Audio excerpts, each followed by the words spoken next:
Welcome to the Suzanne and Sarah Real Estate Investing Podcast, where strategy meets hustle and your real estate goals turn into reality.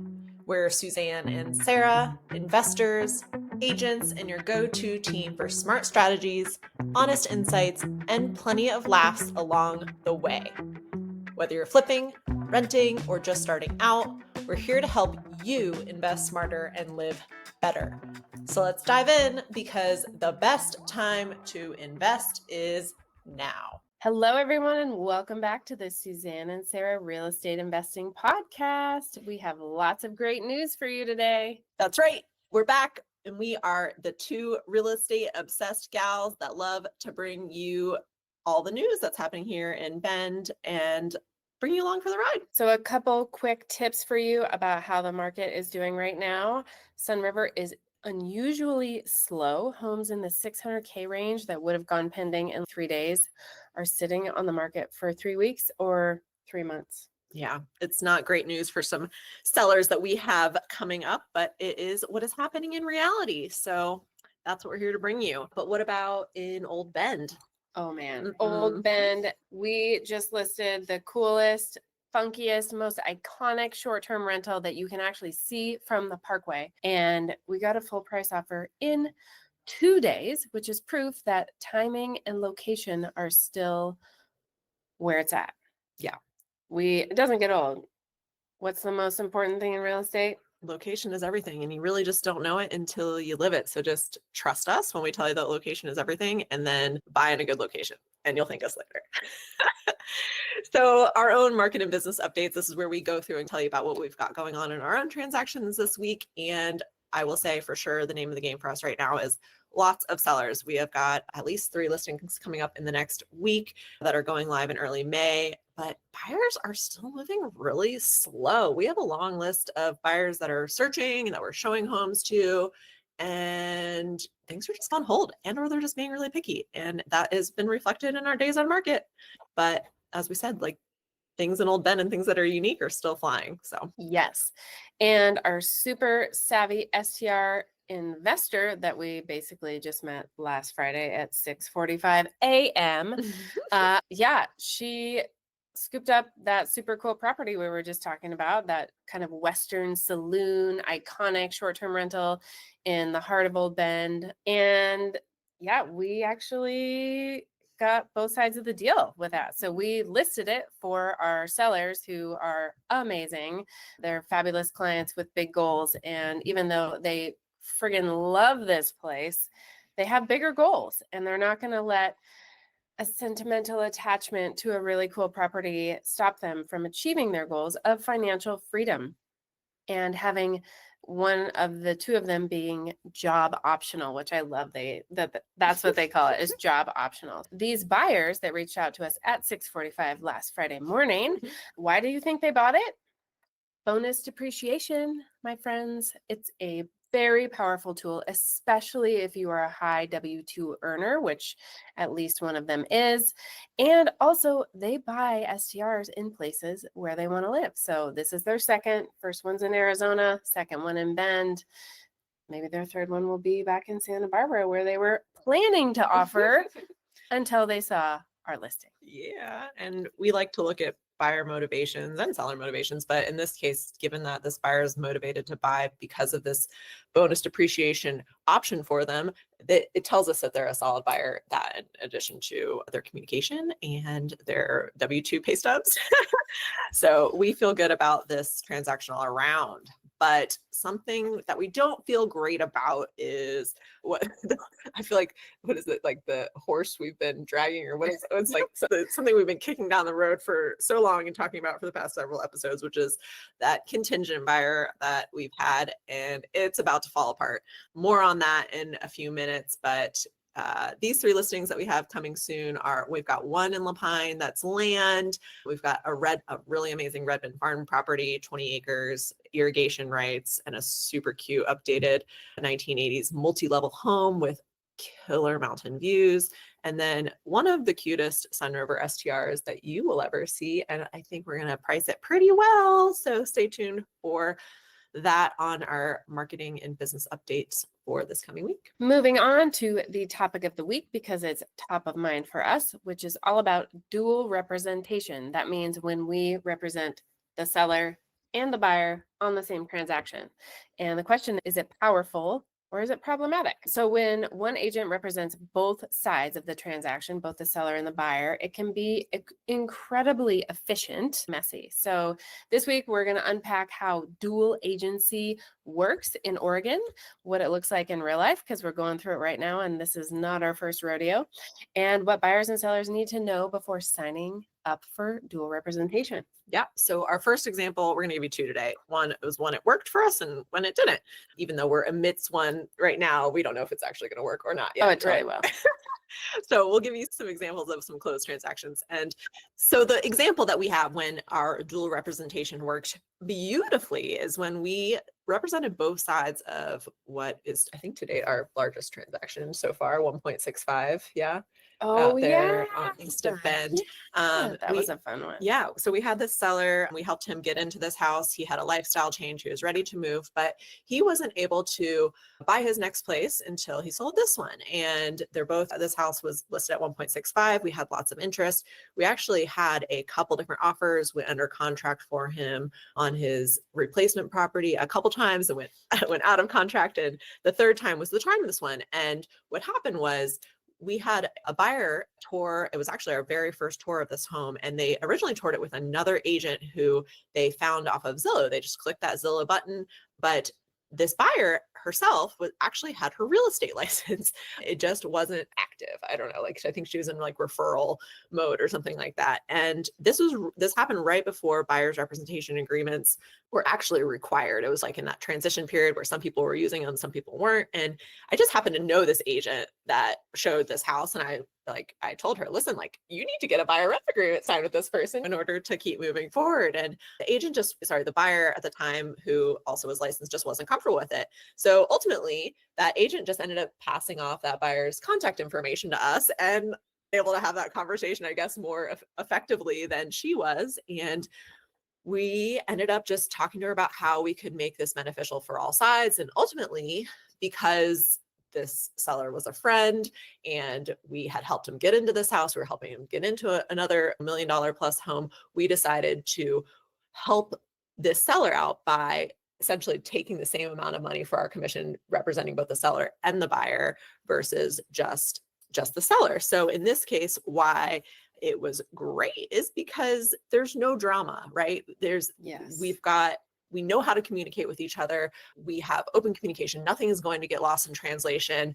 And we are still able to split responsibilities and keep things separate but equal. And I took the lead with the seller because he was a close personal friend of mine, and Suzanne took the lead with the buyer in this case. And that just helps keep things everything clean and professional. And listen, this seller was one of those sellers that bought during COVID times. He was really skeptical of the market. He wasn't sure he was going to even break even, or he was pretty convinced he was going to lose money. But I all along stayed positive and said, no, we're going to make you money. This was a way that in this case, we were able to contribute to him actually being able to ultimately make a couple $1,000s than he would have if the representation would have come from the other side. So in this case, controlling both sides really meant nothing got lost. Everyone won. And this is typically what happens because Suzanne and I already know that we love working with each other and we have strong morals and ethics. And we, just have the systems and the means and ways to represent both sides. And it's something we actually really enjoy doing. Yeah. And having a team like us can be really beneficial in a situation with dual representation, because typically one of us takes the buyer, one takes the seller, and we can have conversations with each other while still representing the best interest of the party we are representing. We did have a situation last summer where one of these dual representation deals nearly fell apart. So it was a seller carry deal. So that added another layer of complexity to this transaction. So it was land with a park model. So the incentive for the buyer was oh, I can buy otherwise unfinanceable property using seller financing, preserve my cash, and pay this off later when my cash flow has increased. So I met these buyers out in La Pine. I showed them the property and they were like, heck yeah, we'll use you. You live in this neighborhood. You know this property. You walk by it every single day for 4 years. Of course, we're going to use you. So we signed the contract and everything was going amazing until the week of closing when the seller, who was offering seller financing, realized that they forgot to include a prepayment penalty in their seller carry contract details. And that is like up to the seller. Their terms are up to them. We do not negotiate we help them negotiate, but we don't write those terms in. They have to state their terms. And the buyer planned to pay off the note early. They just wanted a couple years to build up cash from their business and be able to pay monthly payments, but they ultimately did plan to pay this off before the 5-year term. So that would have cut into the seller's long-term interest income, which they started to count on, because when you look at seller finance deals, like, people can make mad money on these deals. When you're the bank and you're collecting the interest, it's, oh yeah, it basically can like double or triple your net proceeds from a sale, depending on how long the term is. So that is what is super fascinating. So the seller got really attached to that bigger number, which you can understand. So yeah, the seller panicked and started questioning whether we were favoring the buyer in this case, which was absolutely not the case. It's really up to the seller to determine what their terms are, and they forgot to put this in their seller finance deals. So even though we were absolutely neutral, the perception of bias nearly derailed the whole thing. And that was a super bummer. And I took it pretty hard, actually. But we stepped in, we over communicated, which is the amazing skill of beautiful Sarah here. And we negotiated a gradual prepayment penalty that actually satisfied both parties. Everyone got what they wanted, everyone agreed, and we closed this deal and everyone was happy. So the big lesson was, even a small contract miss or a detail can trigger mistrust, especially in dual representation deals. Yeah. And believe me, we looked back at communication and the contracts themselves, and it's just, if you've ever seen a seller carry transaction form, it's like, it's very explicit. Like, it's just bullet points. And it, like, they literally sign next to the line that said no prepayment penalties. And that's the default in Oregon. Like, prepayment penalties are incredibly rare. Yeah, like, we've never actually even included one of those in one of our seller carry financing deals. So it's not. And it's not even a checkbox on the form. It's assumed that there will not be a prepayment penalty. Something good to know if you are going to be the bank, if you are counting on that very large number, you have to write in the contract that you expect a prepayment penalty. Yeah. So as we know from these two scenarios, what works is radical transparency. You just have to make sure that you lay out all the facts very clearly for everybody, like black and white on paper from day one. We really like written communication for this reason, because you can't argue with it. Also, we know that we have to frame conversations around equal representation. We need to make sure that we are unbiased in the way we communicate, and that's really clear in terms of equality, in terms of the way we speak to the seller and the buyer, and just making sure that we're not telling anybody that we're favoring any one party. Obviously, like we already said, clear documentation, paper trails really are the key to maintaining neutrality in these situations. And then delegating roles. Like, we have to decide when these situations occur, who are we each going to best represent? Who does it make sense for us to take what side and why? And even in some cases, like the one we have going on right now, because we have such a close relationship with the seller, like, it's okay to keep communication open amongst all sides in some situations, again, just because of the level of trust that exists there, and yeah, the neutrality that we are oathed to take through our ethics. So negotiation strategies that don't work, avoiding it till it goes away. Definitely not a strategy, even though my husband seems to think that it is. That's one of his favorite things to say. Playing mediator instead of being a confident facilitator. We are here to represent the interests of the party that we are taking primarily, and assuming that everyone's chill and not needing structure. Definitely not good to assume that, because not everyone is chill, and a lot of people do need structure, especially in these more complex transactions. Yeah. And I think that's good advice for us to take heart, even with our current transaction, because our seller is so chill. We know that he'll always trust us, but it's important for us to maintain the same level of professionalism and service, regardless of how many transactions we've already done with this person and how well he knows we do our job. It's important for us to treat them like we would treat any other seller. Exactly. Okay, so what buyers and sellers need to know. Oregon is a dual agency state. That means it's legal for us to represent both the seller and the buyer in the same transaction, but everyone has to consent in writing. So when you agree to dual representation, your agent becomes a facilitator, not a negotiator. And it's our job to remain neutral and not advocate for one side over the other. However, in our case, because we are two people, we can actually be more negotiators and represent the interests of each of the parties that we're representing individually. It works best when both parties are experienced and it's not their first rodeo, when they're logical and not emotional as much as possible, or if they're already aligned and when everyone is clear on expectations.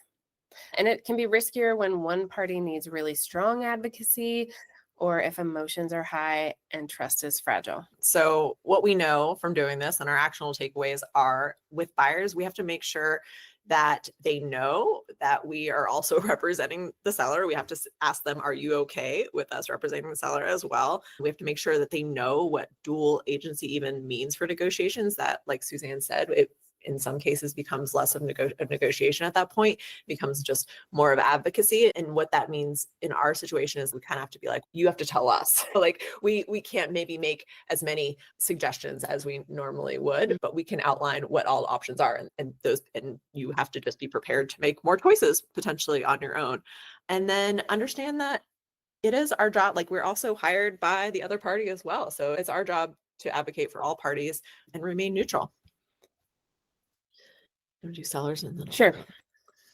And for sellers, what you need to know is that dual representation can mean a quicker, cleaner deal, but make sure that you're not sacrificing any leverage or advantage that you might have.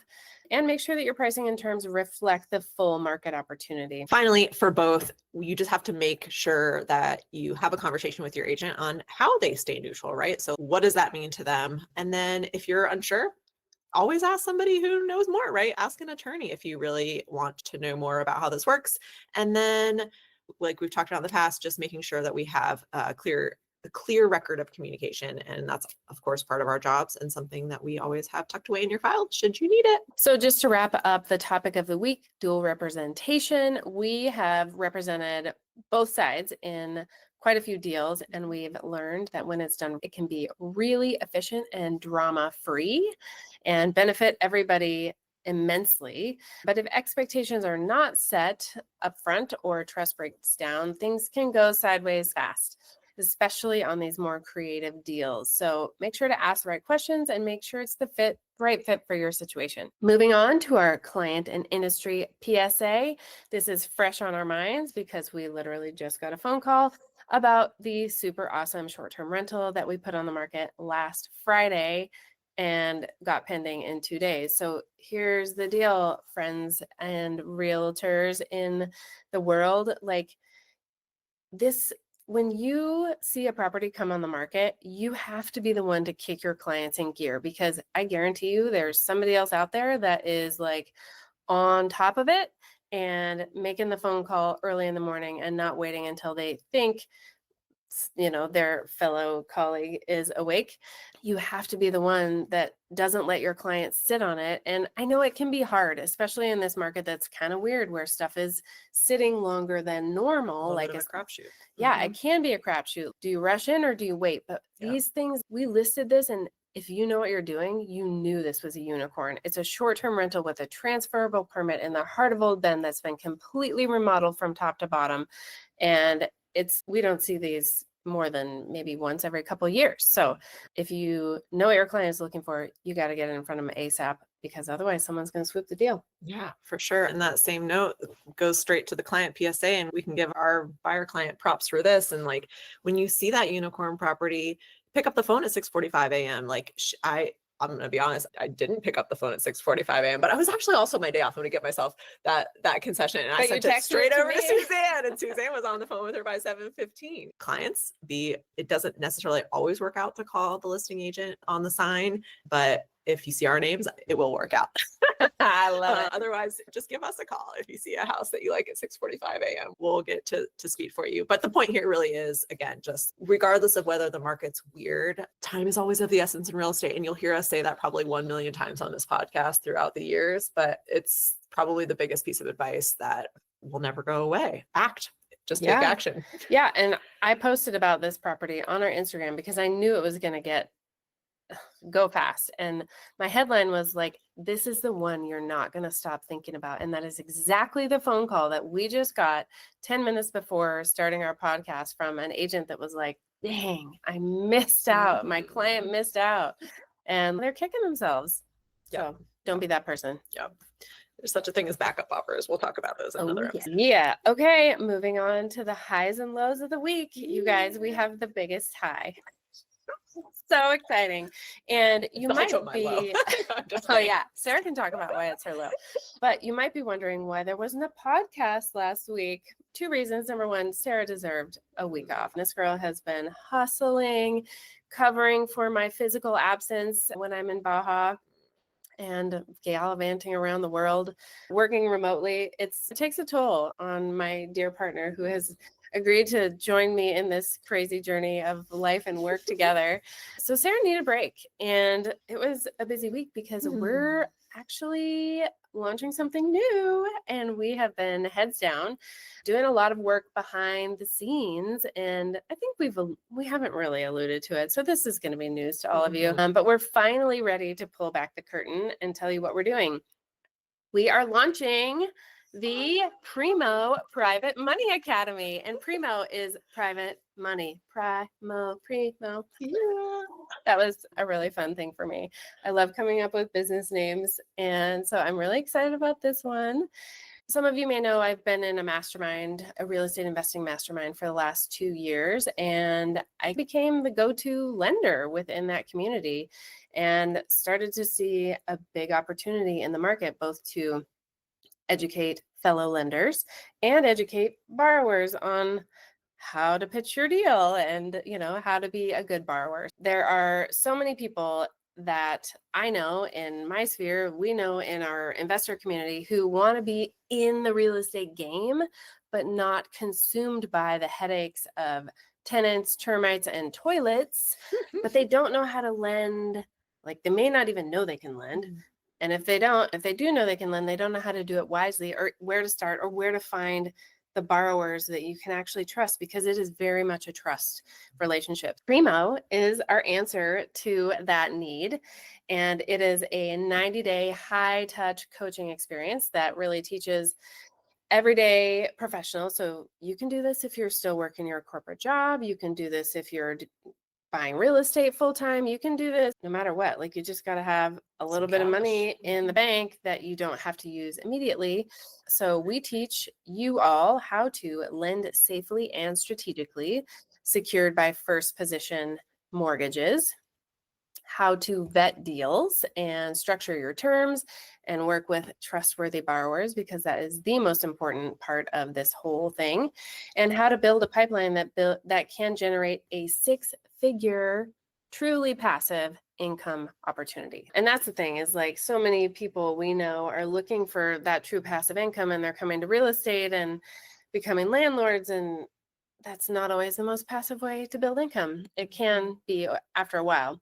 So anyways, we have already invited our first founding members to join us at a one-time price that they're never going to see again, and you won't either.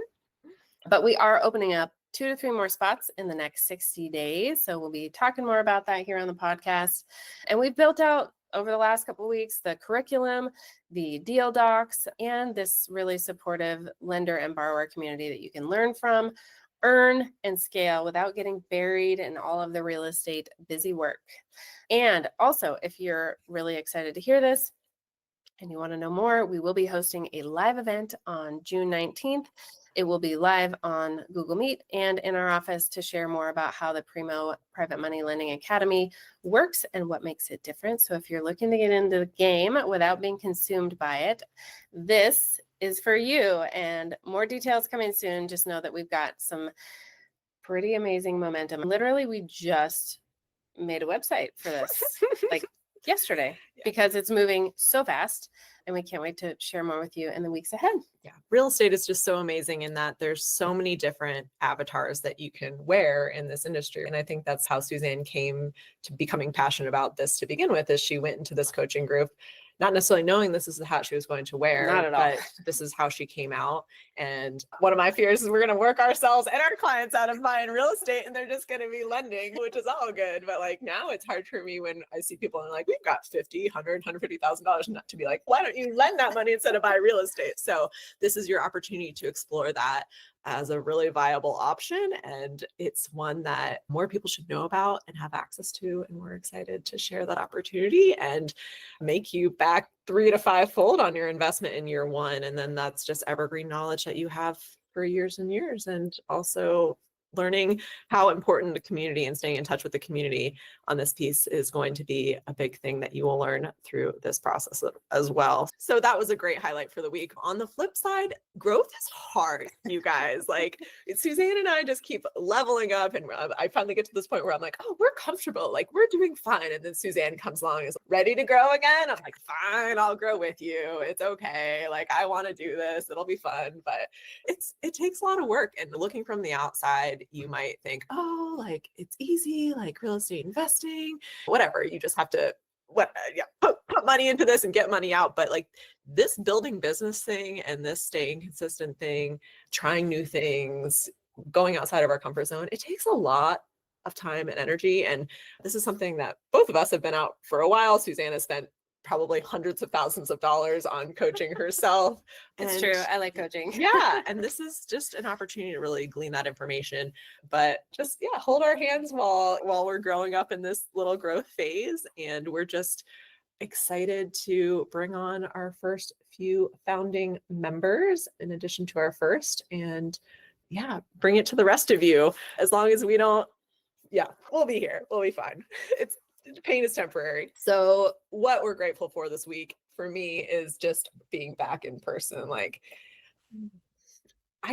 we work so well together apart, and that's great and fine.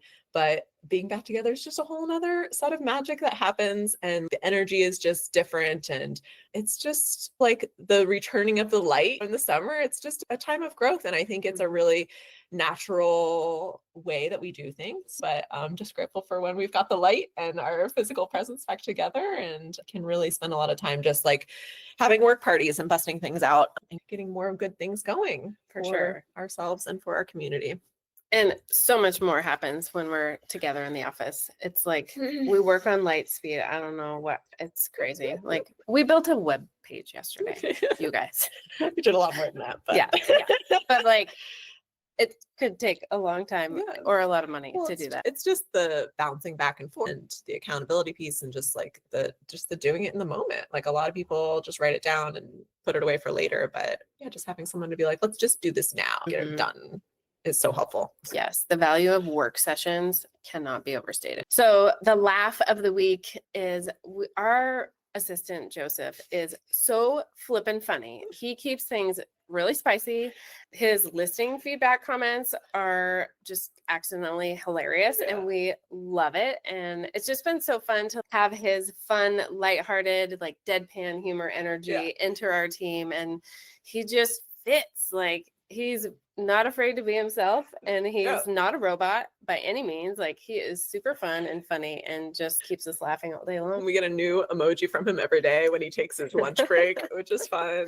And like when we're missing stuff, he's like, hey, how about this? And like in the most dry voice fine, we're like, oh, all right, that's fine. Anyways. Like, oh yeah, thank you for reminding us. No, it's great. He's fabulous. So he's been making us laugh a lot this week, or we've been making ourselves laugh. I don't know. Anyways, so I guess if we have to talk about what's going to make me cry this week is really just that our contingent buyers duplex in Portland didn't go pending. It actually did go pending once, but then the buyers had some bad showing in the buyer's walk. I'm going to remain hopeful that he'll circle back around, and maybe even the duplex that he's under contract with will still be there. You never know. The duplex market feels pretty soft right now. Especially when they are fully occupied, because there's a lot of those house hackers out there who want that special loan from Fannie and Freddie with the low down payment, and or are just house hacking is just gaining more popularity. So we've got some feedback from them. We got to have another kind of hard conversation today about that. But I think everybody's done everything they can. And that just is how the cookie crumbles. Sometimes those contingent offers work out and sometimes they do not. But the only time a thing is lost is a little bit of time and the money on the home inspection. Yeah, exactly. Yeah, and it helps to have good partners too. Like we're very close with the agent that's trying to sell this client's duplex, and just having that transparency in a contingent offer between agents has been super helpful and just made it go as smoothly as it can, even though it hasn't yet come to fruition. And we remain optimistic as always. Yeah, he'll be back. We're his team for sure. It's just, he's a smart investor. And if it's not going to work, it's not going to work. So Yeah. just is what it is. Yeah. Personal investing portfolio updates. Lead us off, Sarah. I'm 7 days away from closing on my fourplex, still knocking wood, still not holding my breath because it's St. Louis. These last couple weeks have been just another reminder of how difficult I find working with people in St. Louis to be. I'm sorry for anybody from St. Louis listening. Yeah, I'm just really excited, you guys. It's been going well. Again, I think I've said this before. It's helpful when you are the smarter agent. You can help lead the situation. And I've been able to do that all along here. So I've felt in control, which is helpful. There was one appraisal condition that came back that we're working on with a handyman. Oh, but guys, I got to tell you something that I learned This was crazy about Missouri this week. And it's one of the only states in the whole country that doesn't require you to have a license to do anything, really, you guys. You don't have to have a general contractor's license. You don't have to have an electrical license. You don't have to have a plumbing license. You don't have to have an HVAC license. You can just have an LLC and do any of that work. So not surprised to learn this from my experiences so far. But this is new news this week. And the conflicting thing that I'm going through is the appraiser's condition set from a licensed contractor. And I'm like, I don't even know how to find a licensed contractor because you don't need to have a license to do it. Maybe their LLC is licensed. Yeah, so like, I'm just hoping that when I send over the invoice and just their LLC information, that's not going to cause an issue, but here we are. So it's just every day is a new day. We'll keep on trucking. That's really all I got going on. I am, 7 days. So by this time next week, you guys, Sarah is going to give you the most exciting hopefully the update, unless we have to extend closing, but things seem like they're going all right. Yeah, I love it. So happy for you. Updates on my real estate. Oh boy, where do I start? Yeah. Okay, we'll just start with some private money lending. I am doing my first partnership lending deal. A good friend of mine from back in my Adidas days reached out to me and said, Suzanne, I just got a bonus and I know if I don't invest it, I'm going to spend it on 3 more Prada bags that I don't need. So smart. I know. And she was like, we know you know what you're doing and we trust you and we'll do anything you say. And that is a wonderful thing to hear. Obviously, I'm going to make sure they're protected. So yeah, we're doing a $50K loan to some investors in my mastermind. And that will be happening here very shortly. That's their input, $50K? Yep. No, half. So 25. Okay. And then what else? We've got our founding members of the Primo Money Academy, Private Money Academy, and we have a deal that perfectly matches their lending profile. It was something that I was evaluating for myself. However, I think it's a great opportunity for them. We will be linking up the lender and the borrower for that deal, it's got an ROI of 18.75%, and it's a 6-month deal. So super amazing opportunity for them to make their money grow quickly. And on the actual real estate side, I have a property that's vacating here in Central Oregon at the end of May. And I have it listed on Zillow, but I'm also toying with the idea of maybe selling it and doing a 1031 into something else. So yeah, more to come on that, but just putting it out there on Zillow just for rental, just to see what kind of bites I get. And yeah, and also working on a potential new purchase, you guys. Oh my God. The face I just gave Suzanne because I'm like, are you going to say it? Oh my gosh. Yeah. Long story. We'll keep it short here and talk about the long story another time. But essentially, we are looking to buy a property in Hood River, Oregon, which is another super rad place to live in this beautiful state. And so I actually went and looked at this place last weekend. I stayed in this place last weekend because it's a short-term rental. And looks like I'll be writing up an offer for a seller carry deal on this place Probably this afternoon. yeah, after this podcast. Yes. So more to come on where that came from out of the blue. Heck yeah. And yeah, that's my update. Yeah, that's a good one. What's new? Cool. So, actionable takeaways from today's episode and some of our final thoughts. We want you to know that dual representation works when the deal is clean and communication is strong, and most especially when you work with Suzanne and I or a team, right? Partnership where you can split responsibilities and roles when necessary. Other than that, don't skip the legal and professional input when it comes to these cases, because yes, your realtor should be someone that you know and trust. But again, like we have a certain license, we have certain things that we can totally advise on, and other things we just can't. So make sure that, especially when it comes to creative financing, that you're consulting with other legal parties if you want to just make sure that you have a firm second opinion.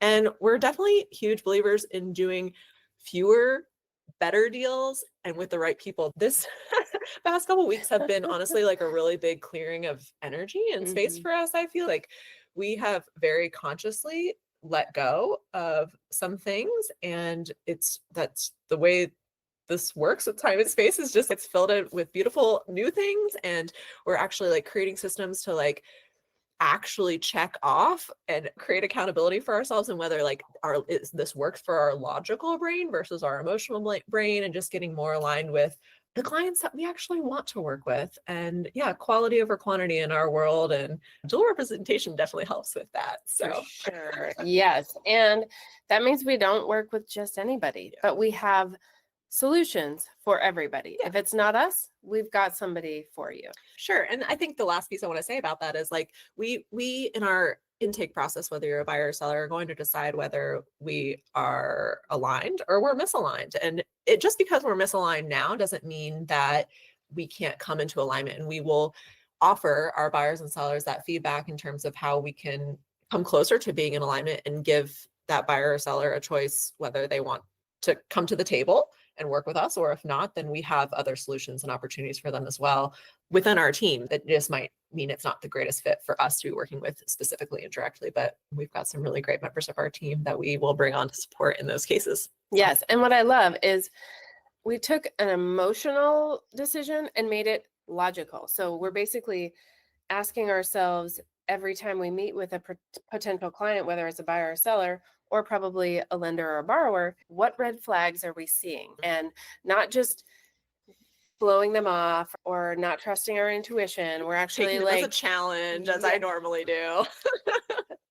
We are being systematic about this and making a process about it, which I think is so important. And it's a big leap for us, because you got to be at a certain level of your business in order to be able to do this effectively and have confidently and have the resources to which we can send misaligned clients successfully, and where they can experience a positive outcome. Yeah, still have a really good experience. Yep, for sure. Yeah. So what's next? You get to engage with us even when we're not here. And really probably the best and most active way to do that is on our socials. I'm at Best Life Ben. Suzanne is at Suzanne Bros More.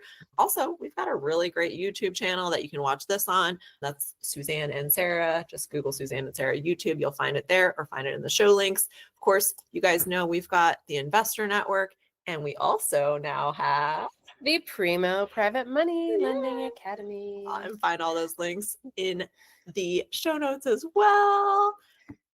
So thanks for listening to the Suzanne and Sarah Real Estate Investing Podcast. We will see you next week with so much more, all the behind the scenes stories and actionable tips to help you build your best life through real estate and investing. See you next time. Bye. Thanks for tuning in to the Suzanne and Sarah Real Estate Investing Podcast. If you enjoyed this episode, then subscribe and leave us a review, because Your feedback helps us reach people like you who are ready to elevate their lives. Don't forget to share this episode with someone who's passionate about real estate or personal growth. And for more tips, resources, and updates, follow us on Insta or visit us at CentralOregonInvestorNetwork.com. And remember, you have the power to design the life you want, one real estate investment at a time. See you next week.